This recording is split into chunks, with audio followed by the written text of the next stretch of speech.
السلام علیکم ناظرین، یوٹیوب چینل خواب ہمارے میں آپ کی میزبان رامین آپ کی خدمت میں حاضر ہے۔ اگر آپ نے میرے چینل کو سبسکرائب نہیں کیا تو پلیز سبسکرائب کر لیں اور ساتھ میں لگے بیل آئیکن کو بھی پریس کر لیں۔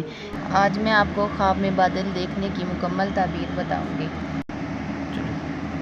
اگر کوئی خواب میں اپنے آپ کو ابر سفید برسنے والے کے نیچے دیکھے تو دلیل ہے کہ اس کو علم و حکمت عنایت فرمائے گا، اور اگر دیکھیں ابر زرد کے نیچے ہے تو دلیل ہے کہ بیمار ہوگا، اور بعض تعبیر بیان کرنے والے کہتے ہیں کہ عورت پائے گا جس سے رنج و غم اٹھائے گا، اور اگر اپنے آپ کو سرخ بادل کے نیچے دیکھے تو محنت اور بلا اور گرفتاری کی دلیل ہے، کیونکہ خدا تعالیٰ نے جس کو عطا کیا اس پر سرخ ابر ظاہر ہوا ہے، اور اگر دیکھیں کہ بادل سیدھا اس کے سر پر کھڑا ہے تو اس امر کی دلیل ہے کہ حکومت پائے گا، اور دیکھے کہ ابر اس کے سر پر سے گزر گیا ہے تو دلیل ہے کہ اس کی صحبت کسی نیک شخص اور اہل مرتبہ سے ہوگی اور اس کی مراد اس سے حاصل ہوگی، اور اگر دیکھیں کہ بادل کو ہوا میں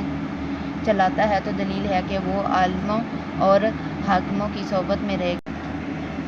اور اگر دیکھیں کہ بادل اس کے سر پر سایہ کرتا ہے تو دلیل ہے کہ اس سال خیر اور نعمت پائے گا، اور اگر دیکھیں کہ بادل میں کپڑا سیاہ ہوا ہے اور اس نے پہنا تو دلیل ہے کہ اتنا علم اسے حاصل ہوگا جو کسی کو نہ ہوگا، اور اگر دیکھیں ابر نے تمام جہان کو ڈھانپا ہے اور برسا نہیں ہے تو یہ بری دلیل ہے۔